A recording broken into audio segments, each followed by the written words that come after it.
नमस्कार, आप देख रहे हैं 5 की बात और मैं हूं नगमा। बंगाल में हिंसा थमने का नाम नहीं ले रही है। ये हिंसा जो कि रामनवमी के जुलूस से, रामनवमी के दौरान निकाली गई शोभा यात्रा से शुरू हुई और कई जगहों पर फैली, उसके बाद से बंगाल के अलग अलग हिस्सों में अभी भी तनाव है और इस तनाव में कोई कमी नहीं है क्योंकि नए इलाकों में हिंसा हो रही है। बीजेपी और टीएमसी एक दूसरे पर गुंडे बुलाने का आरोप लगा रहे हैं, लेकिन इस बीच हिंसा जारी है। ताजा हिंसा कल रात हुगली के रिश्रा रेलवे स्टेशन पर हुई है, जहां पर कुछ लोगों ने पथराव किया और रेलवे की संपत्ति को नुकसान पहुंचाया।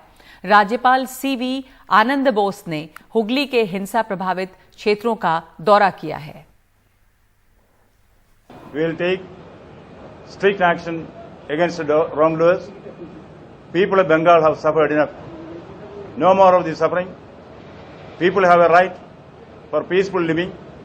That right will certainly be established at any cost. Yes, the forces of evil will certainly be contained, destroyed. This is going to be the final solution to this destructive trend. Hooghly में ही रविवार को BJP की शोभा यात्रा जो निकाली गई थी रामनवमी के मौके पर, उसके दौरान भी हिंसा हुई थी और हावड़ा हिंसा के मामले में पुलिस ने बिहार के मुंगेर से एक शख्स को गिरफ्तार किया है। इसके ऊपर राजनीति तो हो ही रही है। टीएमसी और बीजेपी एक दूसरे पर आरोप लगा रहे हैं, लेकिन दूसरी पार्टियां भी इसमें अब कूद पड़ी हैं। एआईएमआईएम अध्यक्ष असदुद्दीन ओवैसी ने कहा कि हिंसा रोकना राज्य सरकार की जिम्मेदारी होती है और राज्य सरकार इसमें नाकाम रही है। जो वायलेंस होता है उसकी जिम्मेदारी स्टेट गवर्नमेंट पर आयद होती है, वो उनकी नाकामी है। और जो प्रोसेशन निकालते हैं उन पर भी जिम्मेदारी आयद होती है कि उनका प्रोसेशन निकाला गया, उनकी भी जिम्मेदारी होती है कि वायलेंस को ना होने दें। और इस वक्त ब्रेकिंग न्यूज के लिए चलते हैं मेरी सहयोगी नीता शर्मा के पास। खबर है कि गृह मंत्रालय ने बीजेपी सांसद सुकंतो मजूमदार के पत्र के बाद पश्चिम बंगाल सरकार से एक रिपोर्ट मांगी है। नीता, इस बारे में क्या आपके पास जानकारी है? पश्चिम बंगाल सरकार से जो रिपोर्ट मांगी गई है और उसके पहले एक पत्र भेजा था सुकंतो मजूमदार ने, इसके बारे में क्या डिटेल्स सामने आए हैं? बिल्कुल नगमा, जो बीजेपी के एमपी हैं बालूर घाट से सुकांता मजूमदार, उन्होंने एक पत्र लिखा था केंद्रीय गृह मंत्री अमित शाह को, जिसमें उन्होंने विवरण दिया था कि किस तरह से वहां पर हिंसा हुई और जो ये वेस्ट बंगाल की पुलिस है वो किस तरह से मूक दर्शक बनी रही।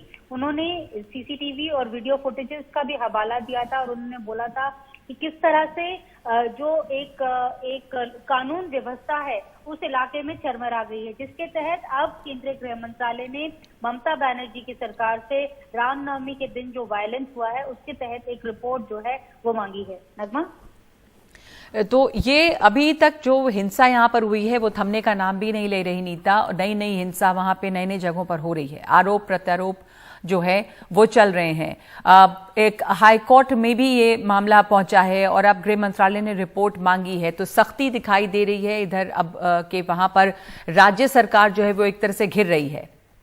बिल्कुल इंटरेस्टिंग बात ये भी है कि ममता बनर्जी ने भी अभी जो है एक आरोप है वो केंद्र सरकार पर लगाया था और उन्होंने बोला था कि जो वायलेंस है वो बंगाल का कल्चर नहीं और राइटर्स जो हैं उन्हें हम छोड़ेंगे नहीं। ये ममता बनर्जी ने रामनवमी के क्लैशेस के ऊपर अभी कुछ देर पहले ही एक बयान जो है वो दिया था।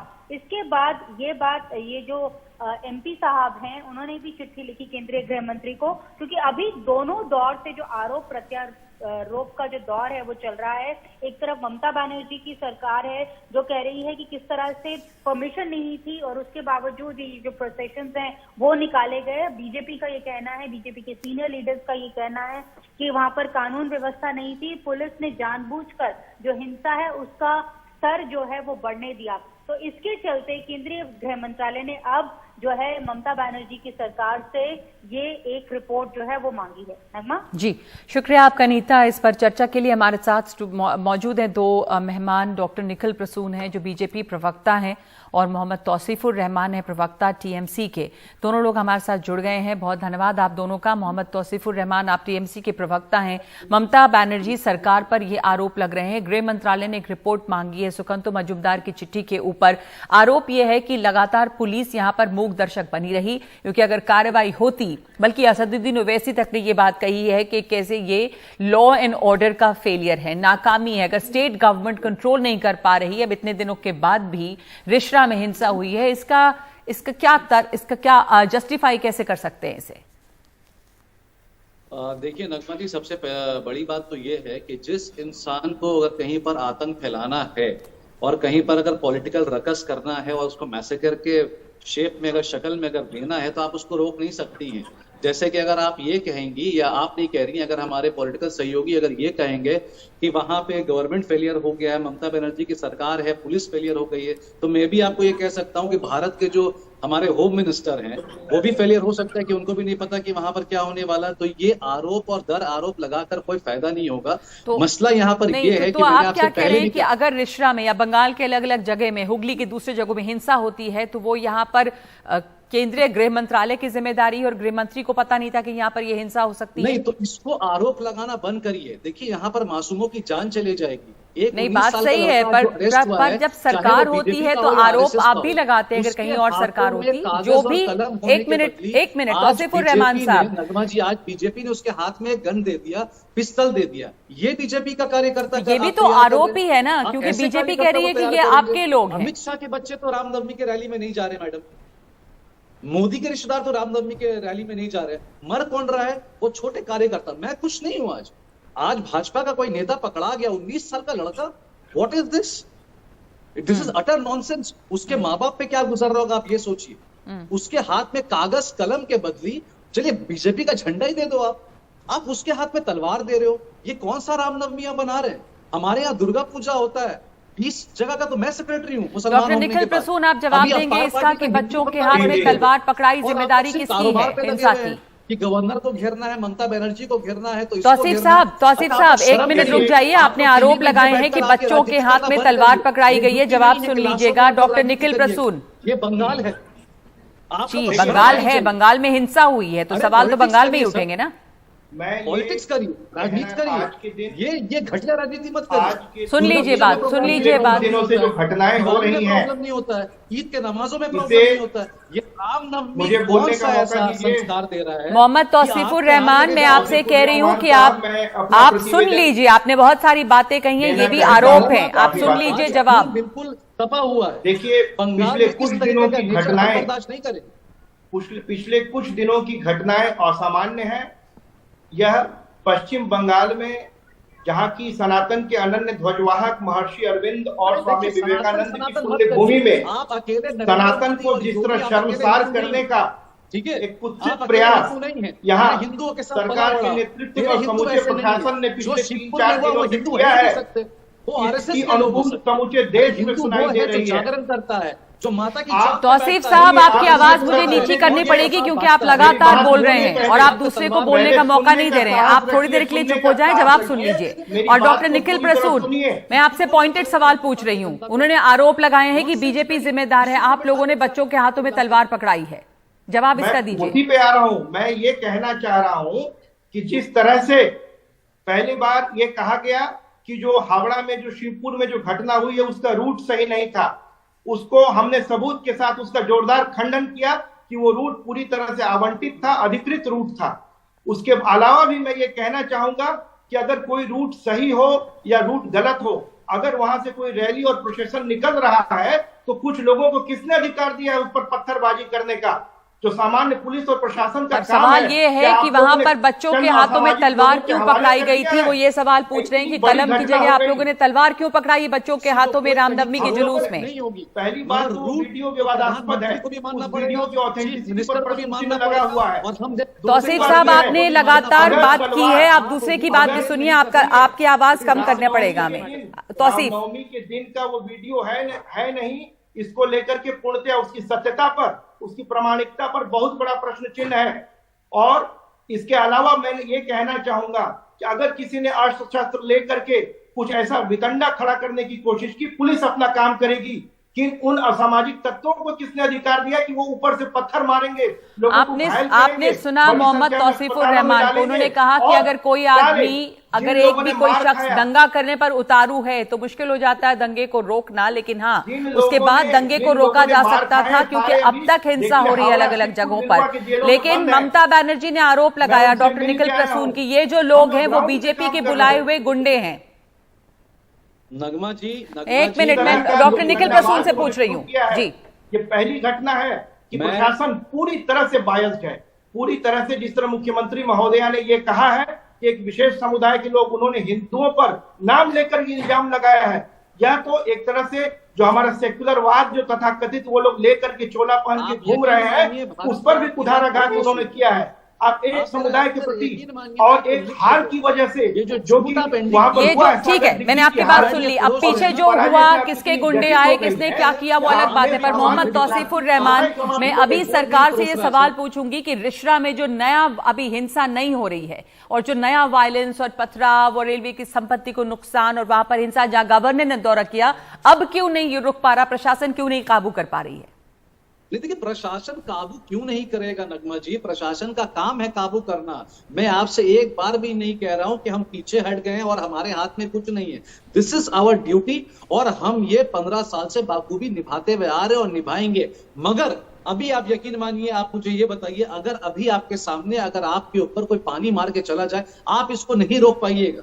ये आपकी पूरी एनडीटीवी की टीम भी नहीं रोक पाएगी। आप ये बंगाल को पूरा जलाना चाहते हैं, आप राजनीति करिए, आप बुलडोजर चला रहे हैं, आप उसकी राजनीति कर रहे हैं। नहीं कर रहा हूं सर, ये हिंदू मुसलमान वाला बेचना बंद कर दीजिए सर। अरे लोग तो करने को तैयार प्रशासन नहीं क्यों है, कर रहा है? मत तैयार है सर, कोई तैयार नहीं है। आप जो झूठ परोस रहे हैं ना, ये बंगाल की जनता ने आपको लास्ट ईयर जवाब दे दिया 2021 असेंबली इलेक्शन में। आप 60 सीट की औकात पे रह गए, ये तो आपकी औकात है। आपको क्या लगता है हिंदुओं ने आपको वोट क्यों नहीं? कोई घूमने के लिए, किसी कोई की दवा वजह से लेने के लिए, नहीं। सबको जेलों में बंद क्योंकि कर अगर दिया घर गया है। चलेगा ना सर, तो सबका घर चलेगा, आपका ऑफिस घर में भी बैठ बचेगा। करके भाषण याद देने से रखिएगा। नहीं होता है।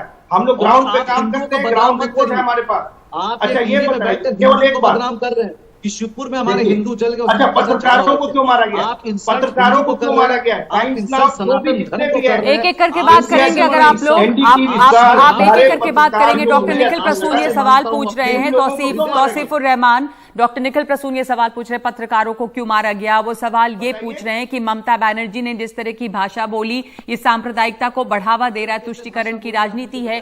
क्यों यहां पर शोभा यात्रा पर पत्थरबाजी हुई? पत्थरबाजी हुई या नहीं हुई? तौसीफ साहब, कौन सी लैंग्वेज? नगमा जी, मैं आपकी बात सुनने को तैयार हूं, आप मुझे सिर्फ बता दीजिए ममता बनर्जी ने कौन सा अशब्द कहा, कहां कहा, मुझे आप बता दीजिए, मैं इसका निर्माण देने को तैयार हूं। मैं मुझे बताइए कहां, ठीक, कौन बता सा रहे शब्द कह दिया? आप औरत की इज्जत सुनिए नहीं एक करना मिनट, सुन जानते लीजिए हैं। आपने कहा कौन सा कहा बताने के लिए, वो बता रहे हैं, सुन लीजिए एक मिनट पहले। तौसीफ साहब एक मिनट सुनिएगा, आपको बंगाल की जनता वोट देगी। प्लीज फेडर डाउन करेगा प्लीज, एक मिनट सुनिएगा, एक सेकंड सुनिए। आपने कहा ममता बनर्जी ने क्या कहा, वो बता रहे हैं, सुन लीजिए, बोलिए डॉक्टर निखिल प्रसून। उन्होंने धरना स्थल से, जिस दिन रामनवमी था उस दिन वो धरने पे बैठी थी। अरे कहीं मंदिर में या भगवान के सामने नतमस्तक होने के बजाय धरने पे बैठी थी, कोई बात नहीं। नहीं, भाषा पे बात कीजिए, वो क्या कर रही थी वो एक अलग बात है। उन्होंने क्या गलत कहा था कि आज रामनवमी का जुलूस अगर किसी भी अल्पसंख्यक मोहल्ले से जाएगा तो उससे तनाव बढ़ेगा, इसी कोई भी जुलूस कोई भी ऐसे रूट से ना जाए अल्पसंख्यक तो इसमें गलत क्या कहा उन्होंने? भारत में कब से अल्पसंख्यक इलाके अलग हो गए, पूरा भारत एक है। और इस तरह से उन्होंने सर्टिफिकेट दे दिया उन लोगों को जो अल्पसंख्यक में जो बुरे लोग हैं, जो सांप्रदायिक लोग हैं, जो फेनेटिक लोग हैं, कि भाई तुम्हारे इलाके से जाए तो तुम पत्थरबाजी करो। ठीक है, आपकी बात सुन ली। मोहम्मद तौसीफुर रहमान, अब आपका मौका है इस पर जवाब देने के लिए। राइट, आपका मौका जवाब देने के लिए। ममता बनर्जी ने क्यों कहा कि अल्पसंख्यक इलाकों से जुलूस नहीं जा सकते? नगमा जी, एनडीटीवी तो कोई छोटा मोटा कोई चैनल तो है नहीं कि आपके पास क्लिपिंग नहीं आएगी। उस धरने से ममता बनर्जी ने साफ साफ कहा था कि 33% मुसलमानों की आबादी है, मैं चाहती हूं कि आप उनका ख्याल रखिएगा।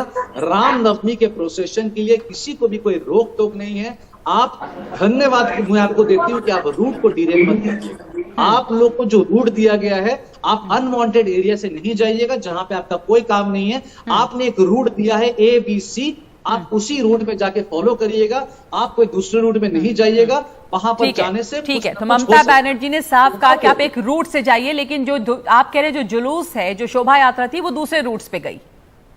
उन्होंने लेकिन एक ये बार इसका भी तो नहीं कहा खंडन कि आप कर दिया मुसलमान हमने। एरिया से नहीं जाइएगा, हमने एक बार भी दिखा नहीं। दिया, ठीक है, परमिशन मुझे उसी पर रूट उन्होंने का कहा कि रूट को फॉलो करें, पर शोभा यात्रा जो है अपने तय रूट से नहीं जाकर इधर उधर गई, तो क्या उन नहीं, पर नहीं, पत्थरबाजी हुई? तय रूट से गई है।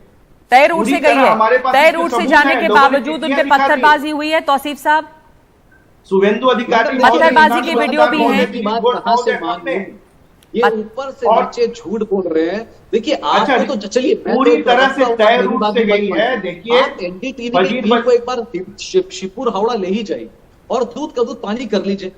एनडीटीवी तो एक बहुत अरे न्यूट्रल बोटेनिकल चैनल है। गार्डन से जब भी ना- हावड़ा ना मैदान में मेरा एक बार पक्ष तो लेगा वही ना रूट है इनका ही। पक्ष लेगा, परंतु पिछले साल कहने भी का वहाँ मतलब ये है हादसे कि आप हुए थे, शिवपुर आपने इस क्या कैमरा को पिछले साल एनडीटीवी ये को ले आश्वासन जाइए, दिया मुझे गया जाने की था जरूरत कि नहीं। छतों पर पुलिस रहेगी, कहाँ थी आपको पुलिस? सारा छतों पर क्यों पानी नहीं का थी? पानी हो जाएगा। और ये महाशय जो यहाँ बैठ के हिंदू मुसलमान के चक्कर में जो भाषण दे रहे हैं, यकीन मानिए नफरतों के बाजार में मोहब्बत की दुकान हमने खोल रखी है। आपकी बात बिल्कुल नहीं चलेगी।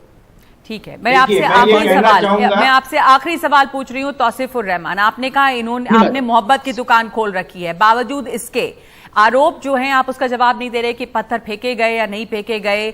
वहां पर जो बीजेपी आरोप लगा रही है कि टीएमसी के गुंडे, आप कहते हैं बीजेपी के गुंडे हैं, बावजूद इसके वहां पर हिंसा जो है वो है। रिश्रा रेलवे स्टेशन पे पथराव हुआ है, रेलवे की संपत्ति को नुकसान, वहां पर गवर्नर का दौरा हुआ है और ट्रेन की आवाजाही पर असर पड़ा है।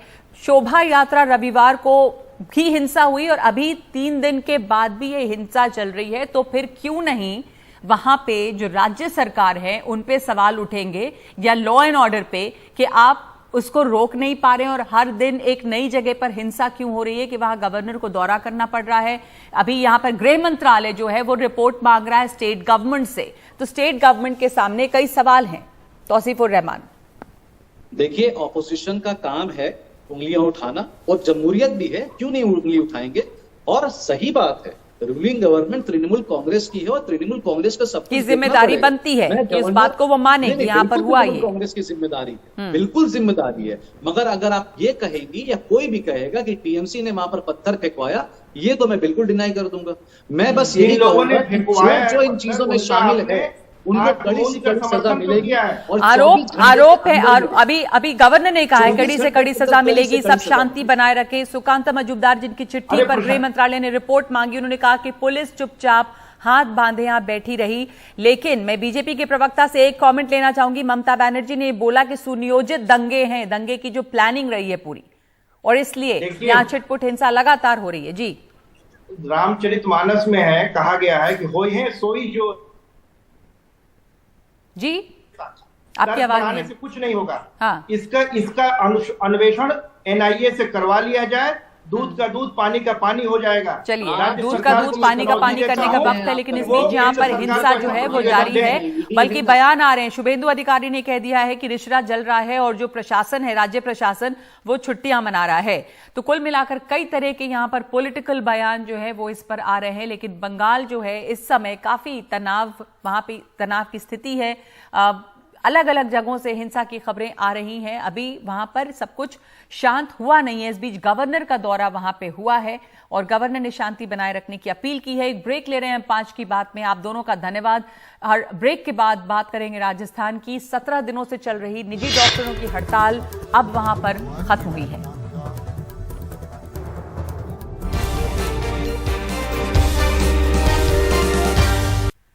राजस्थान में राइट टू हेल्थ बिल के खिलाफ 17 दिनों से हड़ताल पर रहे प्राइवेट डॉक्टरों ने अब अपनी हड़ताल खत्म कर दी है। सरकार और डॉक्टरों के बीच राइट टू हेल्थ बिल में कुछ बदलाव के बाद सहमति बनी है और ये बदलाव हैं कि 50 बिस्तर से कम के अस्पतालों को राइट टू हेल्थ से बाहर किया गया। रियायती दर पर जमीन न लेने वाले अस्पतालों को राइट टू हेल्थ से बाहर किया गया है। साथ ही अब सरकार और डॉक्टर मिलकर तय करेंगे कि इमरजेंसी की परिभाषा क्या हो। डॉक्टरों ने सरकार के साथ एक एग्रीमेंट साइन किया है। प्राइवेट अस्पतालों में हड़ताल था, अस्पताल बंद पड़े थे। डॉक्टरों के साथ रेजिडेंट्स ने भी हड़ताल को समर्थन करते हुए इसका बहिष्कार किया था।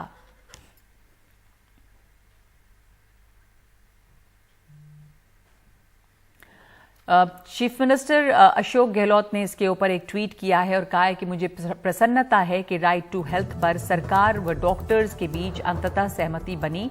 एवं राजस्थान राइट टू हेल्थ लागू करने वाला देश का पहला राज्य बना है। मुझे आशा है कि आगे भी डॉक्टर पेशेंट रिलेशनशिप पूर्ववत यथावत रहेगा।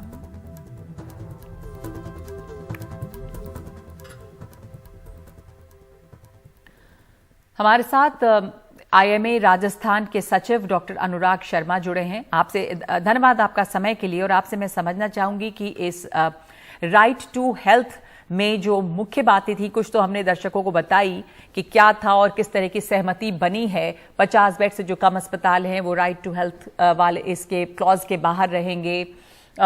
जो रियायती दर पे जमीन नहीं ले रहे हैं वो भी इसके बाहर रहेंगे। ये इस राइट टू हेल्थ के तहत होगा क्या डॉक्टर शर्मा? यस, मैं ये कहना चाहूँगा कि ये जो right to health bill Rajasthan सरकार की एक अनूठी पहल है, और राजस्थान सरकार जो है इसको पहली बार देश में इंट्रोड्यूस कर रही है। परंतु इसमें डॉक्टरों को, चिकित्सकों को कई शंकाएं थी, और उन शंकाओं को जो प्रारूप था बिल का, उस पर कई जो है उस पर आक्षेप थे और कई उसकी विसंगतियां थी, जो कई बार वार्ता हुई सरकार के साथ चिकित्सकों की, और उसमें कभी सहमति बनी, कभी नहीं बन पाई। और जैसा सोचा गया कि ये सहमति बनकर एक प्रारूप तैयार होगा, वैसा जब प्रवर समिति के पास गया और जब बिल पास हुआ तो वैसा नहीं हो पाया। तो उसके चलते चिकित्सकों ने महसूस किया कि उनके साथ कहीं ना कहीं धोखा सा हुआ है, और इसके तहत तो मैं आपसे डॉक्टर शर्मा, ये तो अब बात खत्म हुई, अब इसको हम लोगों ने यहाँ पर लागू कर दिया गया राजस्थान में। आप लोगों की एक बड़ी चिंता चिकित्सकों की से क्या थी? आपको प्रॉब्लम क्या होती अगर पुराना स्वरूप था और अब जो सहमति बनी तो उसमें क्या बदल गया? इसमें जैसे इमरजेंसी डिफाइंड नहीं थी शुरू में, और इमरजेंसी के बारे में उसका जो पुनर्भरण का जो होना चाहिए प्रावधान वो नहीं था, और इसमें जो ग्रीवेंस रिड्रेसल कमेटी बनाई गई थी उसमें जिला परिषद के अधिकारी और जो कलेक्टर और इस तरह के अधिकारी थे, परंतु उसमें डॉक्टरों का समावेश नहीं किया गया था। तो अब जो अब दोनों मिला के इमरजेंसी डिफाइन करेंगे, तो मैं आपसे दर्शकों की नॉलेज के लिए जानना चाहूंगी कि इमरजेंसी को कैसे परिभाषित किया गया है? इमरजेंसी को अभी जो परिभाषा यहाँ पे दी गई है वो एक्सीडेंटल इमरजेंसी और स्नेक बाइट, इस तरह की 2-3 चीजें डाली गई हैं, परंतु उसमें अभी और परिभाषित होना बाकी है, जो कि चिकित्सकों के परामर्श के साथ में समावेश की जाएंगी। और मेन जो मुख्य बिंदु है राइट टू हेल्थ अगर अब लागू हो गया है तो इससे मरीजों को अब किस तरह का फायदा आप देखते हैं? मतलब अस्पताल क्या मना नहीं कर पाएंगे? अगर कोई इमरजेंसी में आता है तो किसी भी अस्पताल में उसको दाखिला मिलना होगा, उसको इलाज देना होगा, क्या फायदा होगा राइट टू हेल्थ से? राइट टू हेल्थ एक कॉन्स्टिट्यूशनल प्रावधान है, और इंडियन कॉन्स्टिट्यूशन में इसका समावेश पहले से ही है, और ऐसा कुछ भी नहीं है जो चिकित्सक पहले से नहीं करते आ रहे हैं। तो फिर इससे अब फायदा क्या हो रहा है? राजस्थान ने इसको लागू किया है तो क्या आपको बदलाव क्या आएगा? इसका यही फायदा है कि एक मल्टी स्पेशलिटी हॉस्पिटल में अगर मरीज जाता है तो उसको एक इमरजेंसी सुविधा मिले तुरंत, और उसका जो पुनर्भरण जो है वो राजस्थान सरकार करेगी, जो भी उसका खर्चा आएगा। ये प्राइवेट हॉस्पिटल्स में भी लागू होगा अगर कंसेशनल रेट पे जमीन ली है अस्पतालों ने तो? जी, उसमें जो अस्पताल इस तरह के शामिल हैं, और जो ट्रस्ट जो हॉस्पिटल्स हैं जिनके अनुदानित लैंड पे या बिल्डिंग पे जिन्होंने बनाया है, वो भी उसमें शामिल हैं, पीपीपी मोड पे जो चल रहे हैं, और जो प्राइवेट मेडिकल कॉलेजेस हैं वो इस आरटीएच के कवरेज में आते हैं। और इमरजेंसी में आपने बताया एक्सीडेंटल इमरजेंसी, स्नेक बाइट वगैरह, तो जो क्रिटिकल पेशेंट्स होते हैं, क्या वो इमरजेंसी में अगर कोई, जैसे हमने देखा कोविड के दौरान ही बहुत सारे लोग बड़ी क्रिटिकल अवस्था में अचानक अस्पताल पहुंचना पड़ता है, उन लोगों को इमरजेंसी में लिया जाएगा? हाँ, वो जो चिकित्सक पैनल जब डिस्कशन करेगा और उसमें जो भी डेजिग्नेटेड इमरजेंसी और उसमें इंक्लूड की जाएंगी या जैसा नहीं की जाएंगी वो डिसीजन लिया जाएगा डेफिनेटली। तो डॉक्टर्स की मेन चिंता ये थी कि उन लोगों को इंक्लूड नहीं किया गया था उस पैनल में, और कुछ और परेशानी जो अब आप लोगों को लग रहा है, अब आप निश्चिंत हैं, जो सहमति बन गई? अब हमारी कई दौर पर वार्ता चली और कुछ अभी भी बिंदु हैं, परंतु वो राजस्थान सरकार ने आश्वासन दिया है कि आने वाले जो रूल्स हैं उनमें उनको समाहित करने की कोशिश करेगी चिकित्सकों के परामर्श के साथ में। और इसमें राजस्थान सरकार ने ये भी आश्वासन दिया है कि जो रेगुलराइजेशन नियमितीकरण है हॉस्पिटल्स जो कि कहीं पे भी बने हुए हैं राजस्थान प्रदेश के अंदर, उनका नियमितीकरण का होगा। और फायर एनओसी जो अब प्रत्येक वर्ष प्रत्येक अस्पताल को लेनी होती थी, वह 5 वर्ष बाद ली जाने का प्रावधान होगा। और जो अतिरिक्त जो लाइसेंसेस लेने पड़ते हैं, करीब 54 लाइसेंस एक डॉक्टर को लेने पड़ते हैं एक प्राइवेट अस्पताल चलाने के लिए, तो उसके लिए एक सिंगल विंडो क्रिएट की जाएगी जिसके तहत सारे लाइसेंसेस उस सिंगल विंडो के माध्यम से डॉक्टर प्राप्त कर सकते। ठीक है जी, धन्यवाद आपका डॉक्टर अनुराग शर्मा हमसे बात करने के लिए। पूर्वी सिक्किम में सुबह 11:30 बजे हिमस्खलन हुआ है और ये हिमस्खलन गैंगटॉक नाथुला मार्ग पर हुआ। उस वक्त 20 से 30 पर्यटक नाथुला जा रहे थे, तभी वो हिमस्खलन की चपेट में आ गए। 14 पर्यटकों को अस्पताल ले जाया गया है, जिसमें 7 लोगों की मौत हो गई है। सीमा सड़क संगठन ने अब बर्फ हटाकर रास्ता खोल दिया है।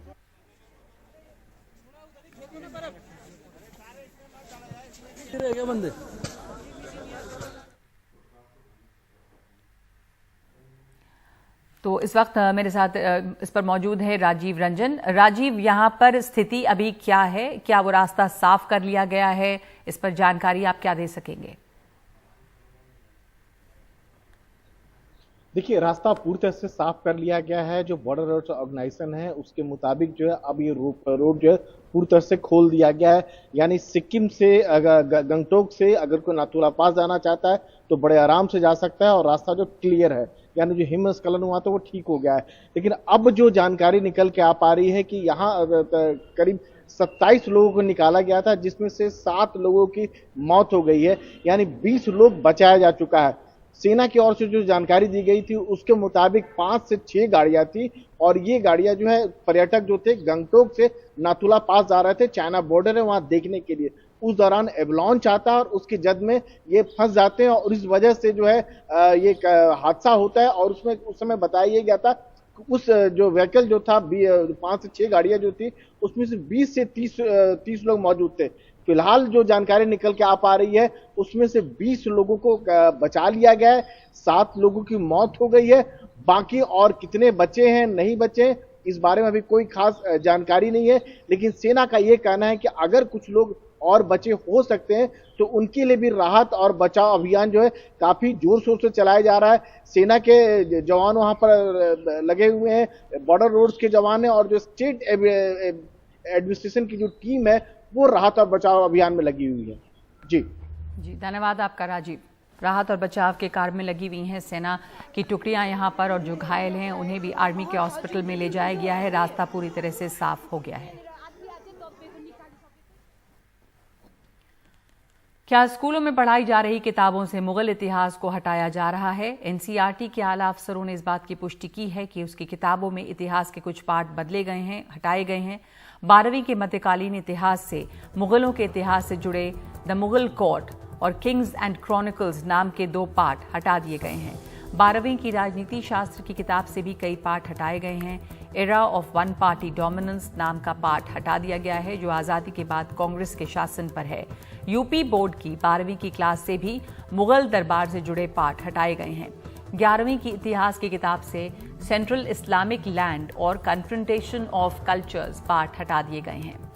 10वीं की राजनीति शास्त्र की किताब से डेमोक्रेसी एंड डाइवर्सिटी और पॉपुलर स्ट्रगल्स एंड मूवमेंट्स हटा दिए गए हैं। ये नया सिलेबस है और ये इसी साल से लागू किया जाने वाला है। एनसीईआरटी के डायरेक्टर ने एनडीटीवी से खास बातचीत में कहा कि ये बदलाव बिना किसी भेदभाव के देश और समाज की जरूरतों के हिसाब से किया गया है। सर, क्या ये कह सकते हैं कि जो टेक्स्ट बुक्स का डिसाइड हुआ है ये वो बिल्कुल किसी बिना भेदभाव के किया गया है? बिल्कुल कोई भेदभाव नहीं है और ये एक अकादमिक प्रक्रिया है, विशुद्ध रूप से अकादमिक प्रक्रिया है ये, ठीक है कि नहीं? और जिसको जो अर्थ लगाना है वो उनकी अपनी वो है। एनसीईआरटी की तरफ से किसी प्रकार का कोई भेदभाव नहीं किया जाता है और ये एक अकादमिक रूप से इस काम को किया था और एनसीईआरटी करती है, इसमें कोई उसकी बात नहीं है। एनसीईआरटी का काम ही यही है कि वो अकादमिक गतिविधियों को और छात्राओं की शिक्षा व्यवस्था के लिए जो पुस्तकें समय समय पर बननी चाहिए वो बनाते हैं, करते हैं। अभी भी बनी है, आगे भी बनेंगी, बनती रहेंगी। इतने सालों से ये काम चल रहा है, तो कोई एक दिन की बात तो है नहीं। और एनसीईआरटी का कोई मतलब नहीं है इस प्रकार के भेदभाव करने से, किसी से भी किसी प्रकार का कोई भेदभाव नहीं किया गया इसमें। ये कब कब रिव्यू होता है टेक्स्ट बुक्स का? कितना कोई पीरियड होता है? 4 साल में करना है, 3 साल में करना है, 2 साल में करना है, कब कब होता है? ये इसको पीरियड से नहीं जोड़ा जाता है कभी भी। जब महसूस किया जाता है और पब्लिक फीडबैक आती है। अब 2014 में भी तमाम पार्लियामेंट में प्रश्न उठते हैं ना, तमाम प्रतिनिधि प्रश्न उठाते हैं, लोकसभा में राज्यसभा में प्रश्न आते हैं कि ये हिस्ट्री में ये होना चाहिए, इस विषय में ये होना चाहिए। और फिर ये सतत प्रक्रिया है शिक्षा। तो देश जो है 21वीं शताब्दी में आ गया, तो हम ये कहेंगे कि पुरानी किताबें हम पढ़ाते रहेंगे? समाज की आवश्यकता है, देश की आवश्यकता है। जब ये महसूस किया जाता है कि ठीक है अब इसमें हमें आगे और चीज़ें जोड़नी है। फ्लैट खरीदने वाले लोग परेशान हैं। हम बात करें गुरुग्राम की, जहां 12 साल पहले लॉन्च हुए गुरुग्राम में रहेजा के रेवांता प्रोजेक्ट का काम अब तक पूरा नहीं हुआ है। फ्लैट 2016 में मिलने वाले थे, लेकिन अब तक डिलीवर नहीं हुए। रेवांता फ्लैट बायर्स एसोसिएशन की याचिका पर Haryana real estate regulatory authority ने इस प्रोजेक्ट का फोरेंसिक ऑडिट करवाने का निर्देश दिया। साथ ही फ्लैट की खरीद पर रोक के साथ इस प्रोजेक्ट से जुड़े सभी बैंक अकाउंट्स भी फ्रीज कर दिए हैं। खरीदारों की परेशानी बनी हुई है। रहेजा डेवलपर्स का रहेजा रेवांता प्रोजेक्ट दिल्ली एनसीआर की सबसे ज़्यादा ऊंचाई वाली रिहायशी इमारतों में से एक। गुरुग्राम के सेक्टर 78 में आसमान छूती इस इमारत की नींव 2011 में रखी गई। 2016-17 में लोगों को घर का कब्जा मिलना था, लेकिन 12 साल में भी काम पूरा नहीं हुआ। सुबीर पोपली खरीदारों में से एक हैं। जब वक्त मिलता है, आशियाने की चाह में जमीन पर काम का जायजा लेने पहुंच जाते हैं, लेकिन करोड़ों खर्च करने के बाद भी निराशा ही हाथ लग रही है। जो हमने पैसा दिया वो यहाँ पे लगा नहीं है, क्योंकि मैं खुद सिविल इंजीनियर हूँ, मुझे पता है कि कितना पैसा लगना चाहिए। बिल्डर अभी भी बोल रहा है 250 करोड़ लगेगा, बट मेरे हिसाब से 500 करोड़ और 2000 लोग रोज़ चाहिए अगर अगले 2 साल में इसको ख़त्म होना है। डर तो इतना है कि अब क्या उसका कोई इलाज नहीं है। कोर्ट में केसेस चल रहे हैं, रेरा में केस चल रहे हैं, बट कोई सोल्यूशन नहीं है। बिल्डर को कोई इंटरेस्ट नहीं है कंप्लीट करने में। करीब 19 एकड़ में फैले इस प्रोजेक्ट में 800 यूनिट हैं। इसमें 3 हाई राइज टावर हैं, 2 टावर 55 मंजिला और 1 61 मंजिल का है। साथ ही इसमें 4-4 मंजिल के 25 विला भी हैं।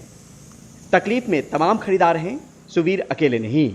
बुजुर्ग दंपत्ति किरण और अजीत के लिए मालदीव में रह रही उनकी बेटी ने 2014 में फ्लैट बुक किया। अब आस जवाब दे रही है। मेरे हस्बैंड 81 ईयर ओल्ड है, मैं 77 हूँ, तो ये हम लोग के जिंदा रहते हो तो फ्लैट मिलना नहीं है। बैंक जो लोन देता है तो उनको जब लोन रिलीज करते हैं तो उनको ये नहीं पता होता कि छत पड़ गई, मतलब जो बिल्डर है वो कह देता है छत पड़ गई आप लोन रिलीज कर दो। जो इंडिया में है वो तो चेक कर सकते हैं छत पड़ गई, लेकिन जो फॉरेन में वो कैसे आके चेक करेंगे कि छत पड़ी है, फर्श पड़ा कि नहीं पड़ा। मतलब बैंक की भी जवाबदेही है। करीब 90% रकम की अदायगी के बाद भी सपनों का आशियाना अब तक सपना ही है। रहेजा डेवलपर्स के रवैये से तंग आकर Raheja Revanta flat buyers association ने हरेरा यानी Haryana real estate regulatory authority के सामने फरियाद लगाई। रेवांता का रेरा का लाइसेंस था, वो भी एक्सपायर हो चुका है 31 जनवरी 2023 के बाद से। और जबकि ये लाइसेंस था भी, तब भी इन्होंने जो लाइसेंस की ज़रूरतें थी वो पूरी नहीं की। रहेजा डेवलपर्स ने गुरुग्राम के रेवांता प्रोजेक्ट को लेकर एनडीटीवी से कहा कि हमारी गलती नहीं, फ्लैट खरीदारों का पूरा पैसा प्रोजेक्ट में ही लगा है। सरकार ने सेक्टर रोड का अब तक अधिग्रहण नहीं किया है, जिससे water supply, sewerage, rain water, master plan road आदि की व्यवस्था ही नहीं हो पाई है। जबकि कंपनी 10 साल पहले ही 51 करोड़ रुपए से ज्यादा इंटरनल और एक्सटर्नल चार्ज के रूप में भुगतान कर चुकी है। रियल एस्टेट रेगुलेटरी अथॉरिटी खरीदारों को फ्लैट आवंटित करवाने में हमारी मदद करे। हरेरा में अब अगली तारीख 10 अप्रैल की है और इस बीच जांचने परखने का सिलसिला भी शुरू होगा कि आखिर गलती कहां है। जब प्रोजेक्ट अधूरा तो खरीदारों की गाढ़ी कमाई का पैसा आखिर गया कहां। आसमान चूमती इमारत का जमीनी सच। लोग उम्मीद और भरोसे के दम पर हिम्मत तो करते हैं, लेकिन हकीकत कुछ और ही है। ये वाकया नया नहीं, तो सवाल उठता है कि सिस्टम में आखिर कैसी चूक जिससे नज़र और निगरानी रखी नहीं जाती और दर्द खरीदारों की झोली में आता है। तो ज़रूरत ऐसे सख्त नज़र और निगरानी रखने की है जिससे बिल्डर्स को लेकर बायर्स को आ रही परेशानी का खात्मा हो पाए। गुरुग्राम से कैमरा पर्सन मोहम्मद मुरसलीन के साथ परिमल कुमार, एनडीटीवी इंडिया। चीन ने अरुणाचल प्रदेश पर अपने दावे को फिर मजबूत करने की कोशिशों के तहत राज्य में 11 स्थानों के लिए नए नामों का सेट जारी किया है। ये तीसरा मौका है जब चीन ने अरुणाचल प्रदेश में स्थानों का नाम बदला है। चीन के गृह मंत्रालय ने सोमवार को चीनी, तिब्बती और फिनियन अक्षरों में नामों का सेट जारी किया। 2021 में उसने अरुणाचल प्रदेश में 15 स्थानों का नाम बदला था। विदेश मंत्रालय के प्रवक्ता अरिंदम बागची ने कहा कि ये पहली बार नहीं है जब चीन ने इस तरह का प्रयास किया है। हम इसे सिरे से खारिज करते हैं। अरुणाचल प्रदेश भारत का अभिन्न अंग है और रहेगा। ऐसे प्रयास से वास्तविकता नहीं बदलेगी।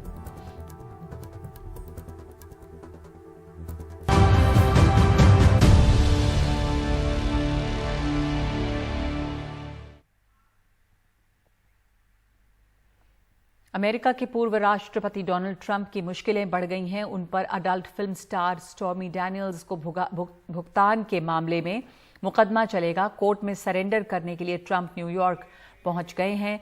ट्रंप आपराधिक मुकदमे का सामना करने वाले अमेरिका के पहले पूर्व राष्ट्रपति हैं। ट्रंप पर आरोप तय हुआ है कि उन्होंने एक पॉर्न स्टार स्टॉर्मी डैनियल्स को $1,30,000 के भुगतान की बात छुपाई। ये भुगतान 2016 में अमेरिकी राष्ट्रपति चुनाव से पहले किया गया था। आरोप है कि ट्रंप के वकील माइकल कोहेन ने स्टॉर्मी डैनियल्स को पैसे दिए थे। खुद कोहेन अगस्त 2018 में अपना अपराध कबूल कर चुके हैं। उन्होंने माना था कि ट्रंप के कहने पर उन्होंने स्टॉर्मी डैनियल को पैसे दिए थे।